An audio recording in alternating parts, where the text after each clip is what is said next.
Good afternoon. My name is Charles I. Halt. I retired from the U.S. Air Force in 1991 as a colonel. During my military career, I was base commander of 2 large installations, and at the time of my retirement, I was in the Department of Defense Inspector General's office with total inspection oversight of all services and all service agencies. In 1980, I was reassigned to the Pentagon to RAF Bentwaters as a deputy base commander. At that time, Bentwaters was one of the largest tactical fighter wings in the world. We had the 2 base complexes, Woodbridge and Bentwaters in England, and 4 FOLs in Germany, and 2 additional standby bases. In December 1980, early in the morning, several of our security policemen discovered strange lights in the forest in East Anglia, just outside the back gate of RAF Woodbridge. 3 patrolmen, Sergeant Peniston, Airman Burrows, and Airman Cabanasac, actually were dispatched into the forest and approached a craft. They reported it being triangular, approximately 3 meters on a side, dark metallic in appearance with strange markings. They were observed it for a period of time, and it very quickly and silently vanished at high speed. Initially, I was not aware of all the details. I was only told of strange lights, and I was sure there was a logical explanation. 2 nights later, at the family Christmas party, we were interrupted. The on-duty flight commander for the security police squadron, Lieutenant Bruce England, came and approached the base commander and I. He was white as a sheet.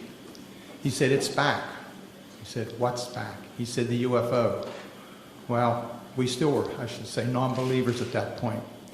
Since my boss had to do the presentations, I was tasked, unfortunately, to investigate. So I went home and changed clothes. I really expected to find a logical explanation. I took several security policemen with me, a disaster preparedness NCO who took a APN-27, a Geiger counter, and a camera. I also had my small cassette recorder I carried everywhere when I was on duty. I was taken to the supposed site. We found indentations approximately 1.5 inches deep, approximately 6 to 8 feet on a side, and radiation of 8 to 9 times normal background radiation. Not enough to be dangerous to somebody, but significant. We also found broken branches on the trees.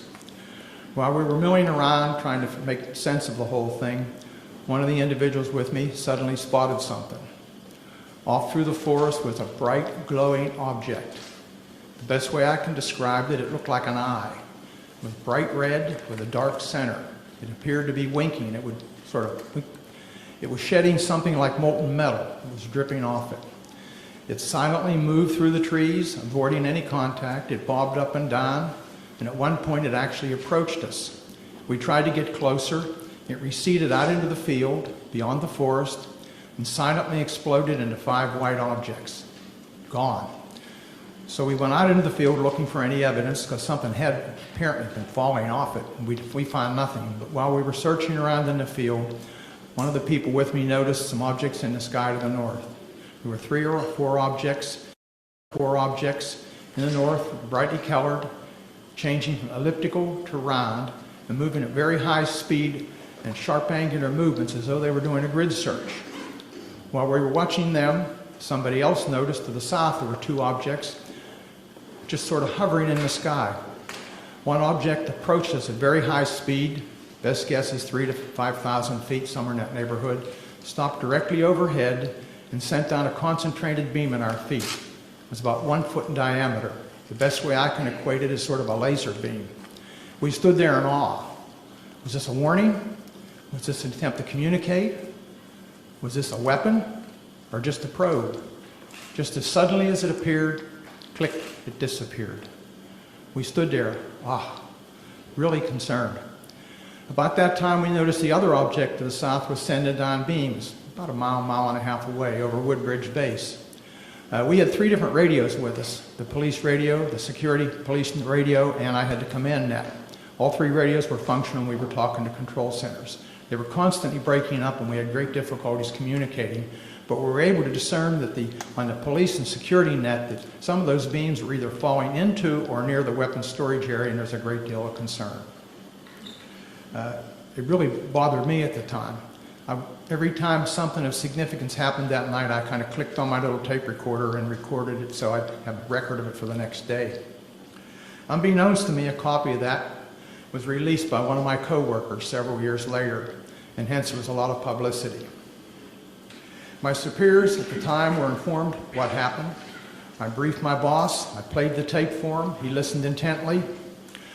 He was aware of the incident because he was monitoring the night before on the radio. He and several others were. He took the tape to the 3rd Air Force staff meeting the following Wednesday. 3rd Air Force was the Air Force headquarters at that time in England. Played it for General Baisley, the commander and staff. They all sat silently. The decision was, it happened off the base, so it's a British affair. In other words, they were loath to get involved. So my boss came back and threw me the tape recorder, and I said, well, what do we do, boss? He said, get with Squadron Leader Moreland, who was the British liaison officer, and do a report. It's their problem, not ours. Gosh, here I am kind of caught in the middle, and I'm a junior guy here. Whoa, why did I ever get involved? Well, Squadron Leader Moreland was on vacation in Wales at the time. He came back, and he was quite upset that he was in the middle of the thing, too. So he said, well, write a memo. So I wrote a, I shall call it, cleaned up memo, just kind of unexplained lights, just to kind of tickle their, get them to come out and investigate and look into the thing. Well, gave it to Moreland, and unbeknownst to me, Moreland sent a copy to his superior, 3rd Air Force. I didn't know that at the time. The copy to MOD was apparently buried in the files. Days turned into weeks, and weeks turned into months, and I almost forgot about the incident, to be honest with you. Gave up. Several years later, one of my co-workers was playing a copy of my tape at cocktail parties and caught somebody's ear. Somebody started asking questions, and he said, oh, Halt wrote a memo. The next thing we know, there was a Freedom of Information request came into Bentwaters. Of course, there was no official copy. We didn't have word processors in those days. We used typing manifolds in the old typewriters. We were just transitioning. And the only copy was an onion skin that I had in my desk. So my boss went back and said, there's no official record of it. Well, somebody else found out the 3rd Air Force had a copy. Well, Pete Bent, a good personal friend of mine, was the acting 3rd Air Force commander, called me and he said, hey, Chuck, I've got a copy of this memo. We're going to have to release it. I said, please, burn it. Your life and mine will never be the same. You and I don't need this. Well, need I say more? The tape came out, unbeknownst to me. The memo came out, and a lot of publicity. But the event certainly happened. Now, some things have happened since then. I was very innocent at the time and believed what I was told. I asked the OSI if they had an interest, and I was told, oh, no, not at all. Wrong. I found out later that the airmen were, how shall I say, pretty harshly interrogated that were involved. I have never been debriefed. I also found out later that the tower operator, both the tower operators at Bentwaters, saw an object and picked it up on their Bright 2 radar and watched it. I found out that the tower operator in the weapons storage area actually saw something, as did a comm man who was working there, and saw it go down into the forest near us.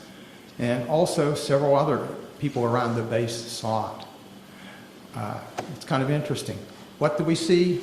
I have no idea what we saw that night. I do know it was under intelligent control, and in my personal opinion, it was either from another dimension or extraterrestrial.